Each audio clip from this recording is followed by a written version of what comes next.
اگر صدر آصف علی زرداری یا کوئی بھی صدر اس مملکت کا اس کے نام سے آرڈیننس جو ہے پروملگیٹ کیا جائے اور اس کو خبر ہی نہ ہو کانوں کان، تو پھر آپ دیکھ لیجئے کہ آئینی اداروں کی کیا حیثیت رہ جاتی ہے۔ ہمیں کہا ضرور گیا ہے کہ یہ غلطی سے ہو گیا، لیکن اگر ایسی غلطیاں اور دو چار ہوتی رہیں تو خدا نہ خواستہ کوئی ایسی غلطی نہ ہو جائے جو ہم سب کے گلے پڑ جائے۔ ایسی غلطیاں اگر کوئی حکومت کر رہی ہے، جس نے کی ہے، سب سے پہلے اس کو فارغ ہونا چاہیے۔ دوسری بات یہ ہے، ہم نے جعلی ڈگریاں سنی ہیں، جعلی ادویات کا سنتے ہیں، جعلی مینڈیٹ سنتے ہیں، لیکن جعلی آرڈیننس پہلی دفعہ سے۔ تو جعلیات کی دنیا میں یہ ایک بڑی نئی ایجاد ہے، اور اس کا جو کریڈٹ ہے وہ ہم اس حکومت کو ضرور دیتے ہیں، اور ہم یہ کہتے ہیں کہ آئندہ کے لیے اس فیکٹری کو بند کیا جائے۔ اور پاکستان پیپلز پارٹی نے اس وقت تک تو یہی مشورہ دے سکتی ہے کہ ہوش کے ناخن لیں، اور حکومت نے رات گئے اس کو واپس لیا ہے، لیکن ہمارا خیال ہے کہ ایسی غلطیاں جو ہیں وہ پاکستان افورڈ نہیں کر سکتا۔ لہٰذا اس قسم کی غلطیوں سے جو ہے ملک کو اور اس کوalition کو نقصان پہنچنے کا خطرہ ہے۔ جو بھی یہ غلطیاں کرتا ہے اس کو اپنی صفوں سے نکال کے باہر کریں، اور اس قسم کی غلط ایڈوائزروں کی وجہ سے جو آپ کی کل رات کو جو حکومت کی ساکھ کو نقصان پہنچا ہے اور ان کی نیت پر بھی شک کیا جا رہا ہے، اس قسم کی جعلی آرڈیننسز کی جو فیکٹری ہے اس کو بند کیا جائے۔ دوسری بات، سندھ کے حوالے سے ہم نے خیبر پختونخوا کے وزیر اعلیٰ کو سندھ میں خوش آمدید کہا۔ سندھ حکومت نے ان کے گلے میں اجرک ڈالی، ان کے سر پہ سندھی ٹوپی پہنائی، جو کہ ایک سندھیوں کے سر کا تاج ہے، لیکن اس کے باوجود وہ لوگ خوش نہیں۔ ادھر صرف میں آپ کو ایک کلیریفیکیشن دینا چاہتی ہوں تاکہ لوگوں کو اس دن میں جو تھوڑی بہت کنفیوژن ہے ختم ہو کے، سڑک کے اوپر وہ جلسہ کرنا چاہ رہے تھے، باغ جناح ایک بہت بڑا وینیو ہے، اس کو بھرنا شاید ممکن نہیں ہو رہا تھا، اور اس کے لیے 12 دن پہلے CTD نے حکومت سندھ کو دہشت گردی کی ممکنہ کارروائیوں سے آگاہ کیا ہوا تھا۔ SSU کا ایک پورا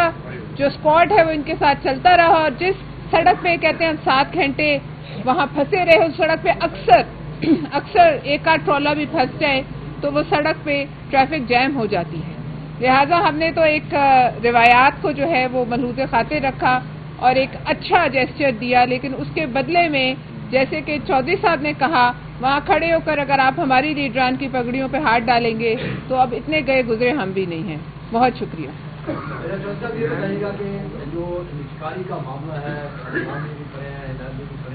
وہاں کی تو رہے ہیں اور آواز بھی اٹھاتے رہے ہیں، آپ نے بھی ہم دیکھتے ہیں کہ کافی اچھے سے ان پہ کام بھی کر رہے ہیں، تو نجکاری ہو گئی، اب رکے گی کیسے؟ مزید بھی آگے پلان بنائے جا رہے ہیں،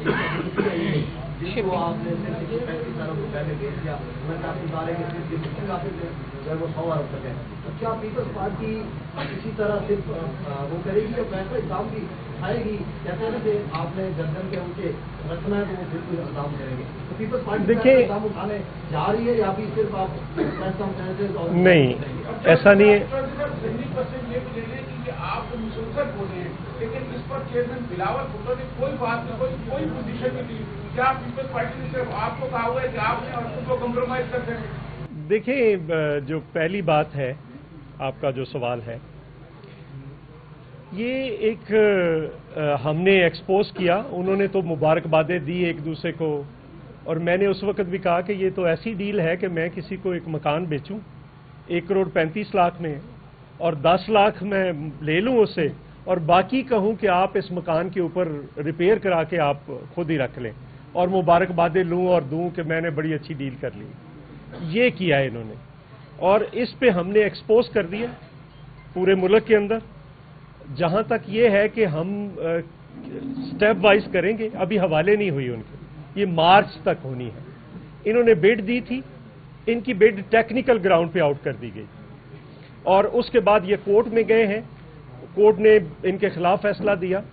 کیوں آپ ایسا کر رہے ہیں؟ اگر آپ سامنے بیٹھتے، ان کی تو شاید اب بھی یہ چیلنج کر رہے ہیں، ہر فورم پہ چیلنج کر رہے ہیں، اور ہم نے بھی پہلے پریس کانفرنسز کی، پھر احتجاج کا سلسلہ شروع ہے کراچی سے، یہاں پہ اسلام آباد میں، لاہور میں، پشاور میں، کوئٹہ میں بھی احتجاج کریں۔ جہاں تک پارٹی کا سوال ہے تو پہلا کام میرا ہے بطور لیبر انچارج کے